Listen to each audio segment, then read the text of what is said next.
Hello viewers. एक संस्कारी आदर्श बहू। एक धनी सेठ के 7 बेटे थे। 6 का विवाह हो चुका था। 7वीं बहू आई। वह सत्संगी माँ बाप की बेटी थी। बचपन से ही सत्संग में जाने से सत्संग के संस्कार उसमें गहरे उतरे हुए थे। छोटी बहू ने देखा कि घर का सारा काम तो नौकर चाकर करते हैं, जिठानियाँ केवल खाना बनाती हैं, उसमें भी खटपट होती रहती है। बहू को सुसंस्कार मिले थे कि अपना काम स्वयं करना चाहिए और प्रेम से मिलजुल कर रहना चाहिए। अपना काम स्वयं करने से स्वास्थ्य बढ़िया रहता है। उसने युक्ति खोज निकाली और सुबह जल्दी स्नान करके शुद्ध वस्त्र पहनकर पहले ही रसोई में जा बैठी। जेठानियों ने टोका, लेकिन फिर भी उसने बड़े प्रेम से रसोई बनाई और सबको प्रेम से भोजन कराया। सभी बड़े तृप्त व प्रसन्न हुए। दिन में सास छोटी बहू के पास जाकर बोली, बहू तू सबसे छोटी है, तू रसोई क्यों बनाती है? तेरी 6 जेठानियाँ हैं।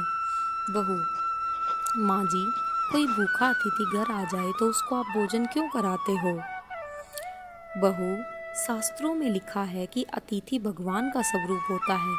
भोजन पाकर वह तृप्त होता है तो भोजन कराने वाले को बड़ा पुण्य मिलता है। माँ जी, अतिथि को भोजन कराने से पुण्य होता है तो क्या घर वालों को भोजन कराने से पाप होता है?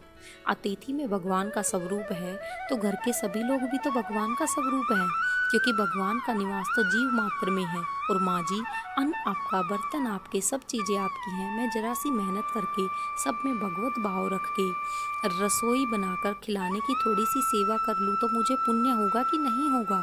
सब प्रेम से भोजन करके तृप्त होंगे, प्रसन्न होंगे तो कितना लाभ होगा। इसलिए माँ जी, आप रसोई मुझे बनाने दो। कुछ मेहनत करूँगी तो स्वास्थ्य भी सही रहेगा। सास ने सोचा कि बहू बात तो ठीक कहती है, हम सब इसको सबसे छोटी समझते थे, पर इसकी बुद्धि सबसे अच्छी है। दूसरे दिन सास सुबह जल्दी स्नान करके रसोई बनाने बैठ गई। बहू ने देखा तो बोली, माँ जी, आप परिश्रम क्यों करती हो? सास बोली, तुम्हारी उम्र से मेरी उम्र ज़्यादा है, मैं जल्दी मर जाऊंगी। मैं अभी पुण्य नहीं करूंगी तो फिर कब करूंगी? बहुएं बोली, माँ जी, इसमें पुण्य क्या है? यह तो घर का काम है। सास बोली, घर का काम करने से पाप होता है क्या? जब भूखे व्यक्तियों को, साधुओं को भोजन कराने से पुण्य होता है तो क्या घर वालों को भोजन कराने से पाप होता है? सभी में ईश्वर का वास है। सास की बातें सुनकर सब बहुओं को लगा कि इस बात का तो हमने कभी ख्याल ही नहीं किया। यह युक्ति बहुत बढ़िया है। अब जो बहू पहले जग जाए वही रसोई बनाने बैठ जाए। पहले जो भाव था कि तू रसोई बना, तू रसोई बना, तो 6 बारी बंधी थी, लेकिन अब मैं बनाऊं, यह भाव हुआ तो 8 बारी बंध गई। 2 और बढ़ गए, सास और छोटी बहू। काम करने में तू कर, इससे काम बढ़ जाता है और आदमी कम हो जाते हैं, पर मैं करूं, इससे काम हल्का हो जाता है और आदमी बढ़ जाते हैं। छोटी बहू उत्साही थी। सोचा कि अब तो रोटी बनाने में चौथे दिन बारी आती है, क्या किया जाए? घर में गेहूं पीसने की चक्की पड़ी थी। उसने उससे गेहूं पीसने शुरू कर दिए। मशीन की चक्की का आटा गरम गरम बोरी में भर देने से जल जाता था। उसकी रोटी स्वादिष्ट नहीं होती थी, लेकिन हाथ से पीसा गया आटा ठंडा और अधिक पौष्टिक होता है तथा उसकी रोटी भी स्वादिष्ट होती है। छोटी बहू ने गेहूं पीसकर उसकी रोटी बनाई तो सब कहने लगे कि आज तो रोटी का जायका बड़ा विलक्षण है, बड़ा अलग है। सास बोली, बहू तू क्यों गेहूं पीसती है? अपने पास पैसों की कमी नहीं है। माँ जी, हाथ से गेहूं पीसने से व्यायाम हो जाता है और बीमारी नहीं आती। दूसरा, रसोई बनाने से भी ज़्यादा पुण्य गेहूं पीसने का है। सास और जेठानियों ने जब सुना तो लगा कि बहू ठीक कहती है। उन्होंने अपने अपने पतियों से कहा, घर में चक्की ले आओ, हम सब गेहूं पीसेंगी। रोजाना सभी जेठानियां चक्की में 2-2.5 सेर गेहूं पीसने लगी। अब छोटी बहू ने देखा कि घर में छूटे बर्तन मांजने के लिए नौकरानी आती है। अपने जूठे बर्तन हमें स्वयं साफ करने चाहिए, क्योंकि सब में ईश्वर है, तो कोई दूसरा हमारा जूठा क्यों साफ करे? अगले दिन उसने सब बर्तन मांज दिए। सास बोली, बहू विचार तो कर, बर्तन मांजने से तेरा गहना घिस जाएगा, कपड़े खराब हो जाएंगे। बहू, माँ जी, काम जितना छोटा उतना ही उसका महात्म्य ज्यादा। पांडवों के यज्ञ में भगवान श्री कृष्ण ने जूठी पत्तलें उठाने का काम किया था। दूसरे दिन सास बर्तन मांजने बैठ गई। उसको देख के सब बहुओं ने बर्तन मांजने शुरू कर दिए। घर में झाड़ू लगाने नौकर आता था। अब छोटी बहू ने सुबह जल्दी उठकर झाड़ू लगा दी। सास ने पूछा, बहू झाड़ू तू नहीं लगाई है? माँ जी, आप मत पूछिए, आपको बोलती हूँ तो मेरे हाथ से काम चला जाता है। झाड़ू लगाने का काम तो नौकर का है, तू क्यों लगाती है?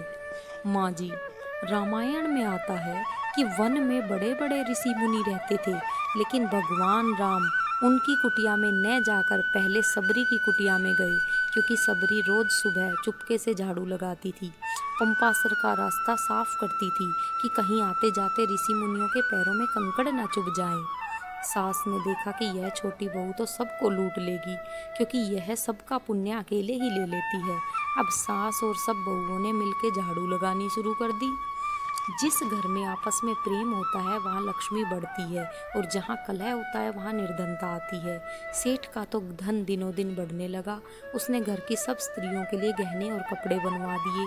अब छोटी बहू ससुर से मिले गहने लेकर बड़ी जेठानी के पास गई और बोली, आपके बच्चे हैं, उनका विवाह करोगी तो गहने बनवाने पड़ेंगे।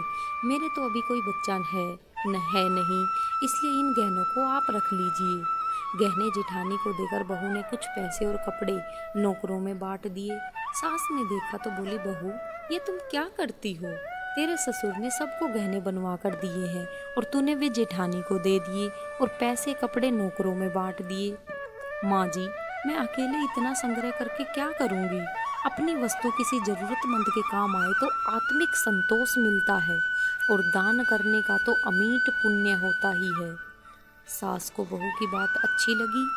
वह सेठ के पास जाकर बोली, मैं नौकरों में धोती साड़ी बांटूंगी और आसपास में जो गरीब परिवार रहते हैं उनके बच्चों की फीस मैं स्वयं भरूंगी। अपने पास कितना धन है, किसी के काम आए तो अच्छा है ना। न जाने कब मौत आ जाए और सब यहीं पड़ा रह जाए। जितना अपने हाथ से पुण्य कर्म हो जाए अच्छा है। सेठ बहुत प्रसन्न हुआ कि पहले नौकरों को कुछ देते तो लड़ पड़ती थी, पर अब कहती है कि मैं खुद दूंगी। सास दूसरों की वस्तुएं देने लगी तो यह देख के दूसरी बहुएं भी देने लगी। नौकर भी खुश होकर मन लगा के काम करने लगे और आस पड़ोस में भी खुशहाली छा गई। गीता में आता है, यद्यदाचरति श्रेष्ठ सतत देवेतरो जनय स यत्य प्रमाणम कुरुते लोकस्तदनु वर्तते। अर्थात श्रेष्ठ मनुष्य जो आचरण करता है दूसरे मनुष्य वैसा वैसा ही करते हैं। वह जो कुछ प्रमाण कर देता है दूसरे मनुष्य उसी के अनुसार आचरण करते हैं। छोटी बहू ने जो आचरण किया उससे उसके घर का तो सुधार हुआ ही, साथ में पड़ोस पर भी अच्छा असर पड़ा। उनके घर में भी सुधर गए दिन। देने के भाव से आपस में प्रेम भाईचारा बढ़ गया। इस तरह बहू को सत्संग से मिली सूझबूझ ने उसके घर के साथ अनेक घरों को खुशहाल कर दिया। मेरी वीडियो को देखने के लिए बहुत बहुत धन्यवाद।